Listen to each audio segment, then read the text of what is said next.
ادھر تو نسو اور سلیم دونوں باپ بیٹوں میں یہ گفتگو ہو رہی تھی، ادھر اتنی ہی دیر میں فہمیدہ اور بڑی بیٹی نعیمہ میں خاصی ایک جھوڑ ہو گئی۔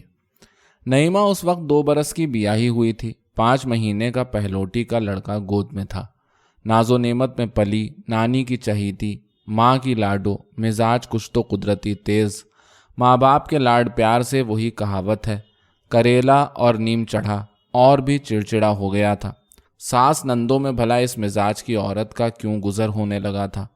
گھونگھٹ کے ساتھ منہ کھلا اور منہ کا کھلنا تھا کہ سسرال کا آنا جانا بند ہو گیا۔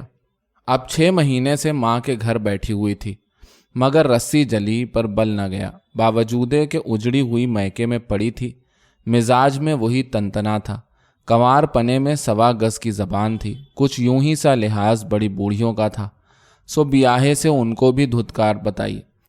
بیٹا جنے پیچھے تو اور بھی کھل کھیلی، مردوں تک کا لحاظ اٹھا دیا۔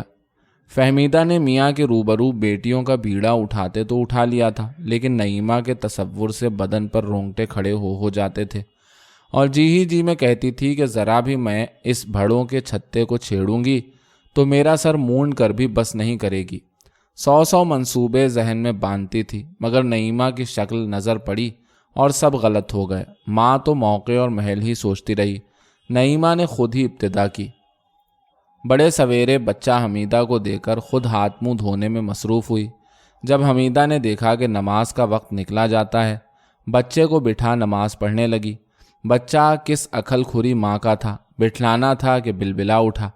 آواز سن کر ماں دوڑی آئی، دیکھا کہ بچہ اکیلا پڑا رو رہا ہے اور حمیدہ کھڑی نماز پڑھ رہی ہے۔ دور سے دوڑ پیچھے سے حمیدہ کے ایسی 2 ہتڑ ماری کہ حمیدہ رکوع سے پہلے سجدے میں جا گری۔ اس وقت فہمیدہ کسی ضرورت سے دوسرے خطے میں گئی تھی، پھر کر آئی تو دیکھا کہ حمیدہ چبوترے پر پانی کا لوٹا لیے ہوئے سر جھکائے بیٹھی ہے اور ناک سے خون کی تللی جاری ہے۔ گھبرا کر پوچھا کہ ابھی تو میں تم کو نماز پڑھتی چھوڑ گئی تھی، اتنی ہی دیر میں یہ ہوا تو کیا ہوا؟ دیکھوں کہیں نکسیر تو نہیں پھوٹی؟ حمیدہ بیچاری نے ابھی کچھ جواب بھی نہیں دیا تھا کہ نعیمہ خود بول اٹھی کہ اے بھی ہوا کیا؟ ذرا کی ذرا لڑکے کو دے کر میں منہ دھونے چلی گئی، اس نکمی سے اتنا نہ ہو سکا کہ ذرا لڑکے کو لیے رہے، آخر میں کہیں کنویں میں گرنے تو نہیں چلی گئی تھی۔ لڑکے کو بلکتا ہوا لٹا نیت باندھ نماز پڑھنے کھڑی ہو گئی۔ میں جو آئی تو ذرا ہولے سے کندھے پر ہاتھ رکھا تھا کہ آپ دھڑام سے گر پڑی، کہیں تخت کی کیل لگا گئی ہوگی۔ ماں نے کہا، اچھا تم نے ہولے سے ہاتھ رکھا تھا کہ نگوڑی لڑکی کے فسد کے برابر خون نکلا؟ کیسے دنیا میں لہو سفید ہو گئے ہیں؟ نعیمہ نے کہا، لہو سفید نہ ہو گئے ہوتے تو کیا یوں بھانجے کو روتا ہوا چھوڑ دیتی؟ ماں نے کہا، لیکن اس نے بے سبب نہیں چھوڑا، اس کی نماز چلی جا رہی تھی۔ نعیمہ نے کہا، بلا سے صدقے سے نماز کو جانے دیا ہوتا، نماز پیاری تھی یا بھانجا؟ ماں نے کہا، لڑکی ڈر خدا کے غضب سے، کیا کفر بک رہی ہے؟ اس حالت کو تو پہنچ چکی اور پھر بھی تو درست نہ ہوئی۔ نعیمہ نے کہا، خدا نہ کرے، میری کون سی حالت تم نے بری دیکھی؟ ماں نے کہا، اس سے بدتر حالت اور کیا ہوگی کہ 3 برس بیاہ کو ہوئے اور ڈھنگ سے ایک دن اپنے گھر میں رہنا نصیب نہیں ہوا۔ نعیمہ نے کہا، وہ جنم جلا گھر ہی ایسا دیکھ کر دیا ہو تو کوئی کیا کرے؟ ماں نے کہا، ہاں بیٹی سچ ہے، میں تو تیری ایسی ہی دشمن تھی۔ مائیں بیٹیوں کو اسی واسطے بیاہ کرتی ہوں گی کہ بیٹیاں اجڑی ہوئی ان کے گھر گھٹنے لگی بیٹھی رہیں۔ نعیمہ نے کہا، کیا جانے، ہم کو تو آنکھ میچ کر کنویں میں ڈھکیل دیا تھا، سو پڑے ڈبکیاں کھا رہے ہیں۔ ماں نے کہا، خیر بیٹی، اللہ رکھے تمہارے آگے بھی اولاد ہے، اب تم سمجھ بوجھ کر ان کی شادی کرنا۔ نعیمہ نے کہا، کریں گے، نہ کریں گے تو کیا تمہارے بھروسے بیٹھے رہیں گے؟ ماں نے کہا، میں کیا کہتی ہوں کہ میرے بھروسے بیٹھی رہنا، بڑا بھروسہ خدا کا۔ نعیمہ نے کہا، کیسا خدا؟ بھروسہ اپنے دم قدم کا۔ ماں نے کہا، یہ دوسری دفعہ ہے کہ خدا کی شان میں بے ادبی کر چکی ہے، اب کی تو نے اس طرح کی بات منہ سے نکالی اور بے تعامل میں تڑوے سے تماچا تیرے منہ پر کھینچ ماروں گی۔ نعیمہ نے کہا، سچ کہنا، بڑی بیچاری مارنے والی، مارو اپنی چہیتی کو، مارو اپنی لاڈو کو۔ ماں نے کہا، کیسی چہیتی، کیسی لاڈو؟ قربان کی تھی وہ اولاد جو خدا کو نہ مانے۔ نعیمہ نے کہا، یہ کب سے؟ ماں نے کہا، جب سے خدا نے ہدایت دی۔ نعیمہ نے کہا، چلو خیر، جب ہم بھی تمہاری عمر کو پہنچیں گے تو بہتیرا خدا کا ادب کر لیں گے۔ ماں نے کہا، آپ کو خیر سے غیب دانی میں بھی دخل ہے کہ بارے میری عمر تک پہنچنے کا یقین ہے؟ نعیمہ نے کہا اب تم میرے مرنے کی فال نکالو۔ ماں نے کہا نہ کوئی کسی کی فال سے مرتا اور نہ کوئی کسی کی فال سے جیتا ہے، جس کی جتنی خدا نے لکھ دی۔ نعیمہ نے کہا ورنہ تم مجھ کو کاہے کو جینے دیتی؟ ماں نے کہا اتنا ہی اختیار رکھتی ہوتی تو تجھ کو آدمی ہی نہ بنا لیتی۔ نعیمہ نے کہا نوج، تو کیا میں حیوان ہوں؟ ماں نے کہا جو خدا کو نہیں جانتا وہ حیوانوں سے بدتر ہے۔ نعیمہ نے کہا اب تو ایک حمیدہ تمہارے نزدیک انسان ہے، باقی سب گدھے ہیں۔ ماں نے کہا حمیدہ کا تجھ کو کیا جلاپا پڑ گیا؟ تو اس کی جوتی کی برابری تو کر لے۔ نعیمہ نے کہا خدا کی شان، یہ اٹھک بیٹھک کر لینے سے حمیدہ کو ایسے بھاگ لگ گئے۔ فہمیدہ 2 مرتبہ بیٹی کو منع کر ہی چکی تھی اور سمجھا دیا تھا کہ اگر پھر دین کی باتوں میں بے ادبانہ کلام کرے گی تو میں بے تعمل منہ پر تماچا کھینچ ماروں گی۔ اس مرتبہ جو نعیمہ نے نماز کو اٹھک بیٹھک کہا تو حرارت دینداری نے فہمیدہ کو بے اختیار کیا اور اس نے واقعے میں جیسا کہا تھا نعیمہ کے منہ پر ایک تماچا ایسے زور سے مارا کہ منہ ہی تو پھر گیا۔ تماچے کا لگنا تھا کہ نعیمہ نے ایک آفت توڑ ماری۔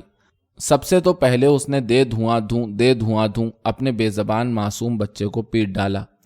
اگر لوگ اس کی گود سے بچے کو نہ چھین لیں تو وہ لڑکے کا خون ہی کر چکی تھی۔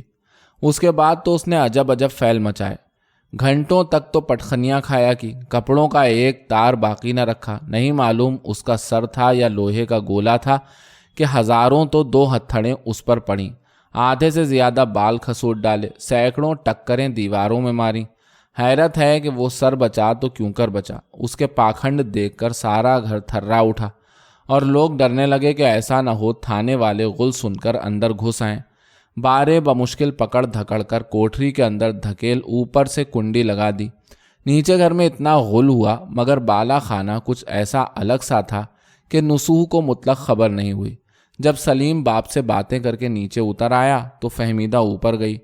اس وقت تک غیظ و غضب اور رنج و تاب کے آثار اس کے چہرے سے نمودار تھے۔ دور ہی سے نصوح نے پوچھا خیریت تو ہے؟